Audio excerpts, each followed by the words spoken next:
নিয়োগ দুর্নীতিতে আগেই গ্রেফতার হয়েছিলেন তাপস মণ্ডল, আপাতত জামিনে মুক্ত তিনি।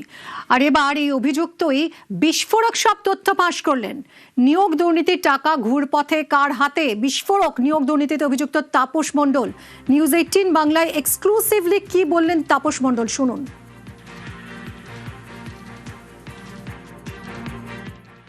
সংগঠক শিক্ষকদের মোটা অঙ্কের একটা টাকা আমি কুন্তলের হাতে তুলে দিয়েছিলাম। মাঝখানে অবশ্য শান্তনু ব্যানার্জি, যে অভিষেকের খুবই হয়েছিলেন, উনি ছিলেন। কিন্তু পরবর্তীকালে দেখলাম যে শান্তনুকে অ্যাভয়েড করে কুন্তল টাকা পাঠাচ্ছে এক কাকুর কাছে, হুইজ কাকু, কালীঘাটের কাকু। ওই কালীঘাটের কাকু সম্পর্কে আমি যখন খোঁজ খবর নিলাম, আমি জানতে পারলাম অভিষেকের লোক এবং অভিষেক ব্যানার্জির ব্যবসাপত্র দেখে। আমি তখন ভাবলাম তাহলে সঠিক জায়গায় টাকা পয়সা যাচ্ছে। টাকার এই লেনদেন হচ্ছে, তখন কি অভিষেকের নাম সামনে এসছে? অভিষেকের হ্যাঁ, বারবার বলেছে অভিষেকের চাপ আছে, টাকা চাইছে, তাড়াতাড়ি টাকা দাও। কুন্তল যে কাকুর কাছে টাকা পাঠাচ্ছে এ প্রমাণও আমার কাছে আছে। ওর যে অ্যাসিস্ট্যান্ট ছিল অরবিন্দ রায় বর্মন, সেও আমার কুন্তল ছিল না এরকম দু একটা টাকা রিসিভ করেছে। এই জায়গাতে আমি নিশ্চিত যে আমার সব টাকা পৌঁছেছে কি না যাই না, তবে টাকা পৌঁছেছে। আপনি কখনো দিয়েছেন যে অভিষেকের কাছে সরাসরি টাকা? না, সবই কুন্তলে হবে, সব কুন্তলের মারফত দিয়ে। সব মিলিয়ে সেটা কত অ্যামাউন্ট? ওই তো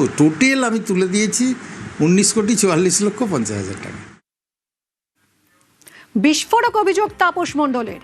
সুজয় কৃষ্ণ ভদ্র ওরফে কালীঘাটের কাকুর খোঁজ করতে তার বাড়িতে পৌঁছে গিয়েছিল নিউজ 18 বাংলা।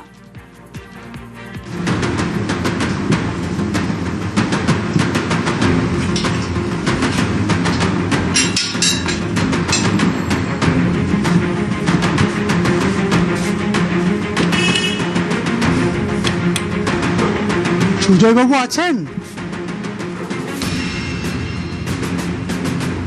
সুজয়বাবু আছেন?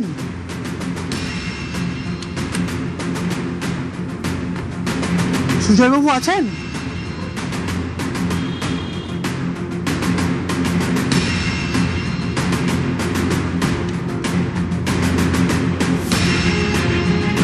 সুজয়বাবু আছেন? সুজয়বাবু আছেন?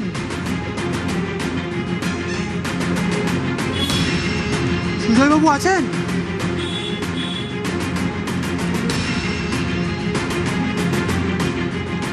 আমরা এই মুহূর্তে এসে উপস্থিত হয়েছি কালীঘাটের কাকু ওরফে সুজয় কৃষ্ণ ভদ্রের বাড়িতে। নিয়োগ দুর্নীতি মামলা, বিশেষ করে প্রাথমিক শিক্ষক নিয়োগ দুর্নীতি মামলাতে ইডির হাতে গ্রেপ্তার হওয়া তাপস মণ্ডল তিনি বিস্ফোরক অভিযোগ করছেন যে 2600 চাকরি প্রার্থী যাদের নিয়োগ হয়েছে টাকার বিনিময়ে, এবং এই 2600 চাকরি প্রার্থীর চাকরি পাইয়ে দেওয়ার বাবদ প্রায় 19 কোটি টাকা তিনি পৌঁছে দিয়েছেন কুন্তল ঘোষের মাধ্যমে এই সুজয় কৃষ্ণ ভদ্রের কাছে। তাপস মণ্ডল যে বিস্ফোরক অভিযোগ করছেন তারই রিয়াকশন বা বক্তব্য আমরা নিতে এসেছিলাম সুজয় কৃষ্ণ ভদ্রের বাড়িতে। আমরা নক করলাম এবং সুজয় কৃষ্ণ ভদ্রের যে বাড়ি 17B/1 বেহালা এলাকার এই বাড়ি, ফকিরপালা লেনের, সেখানে আমরা এসে নক করলাম, ডাকলাম, বেল বাজালাম, কিন্তু কোনো সাড়া শব্দ পাওয়া যাচ্ছে না।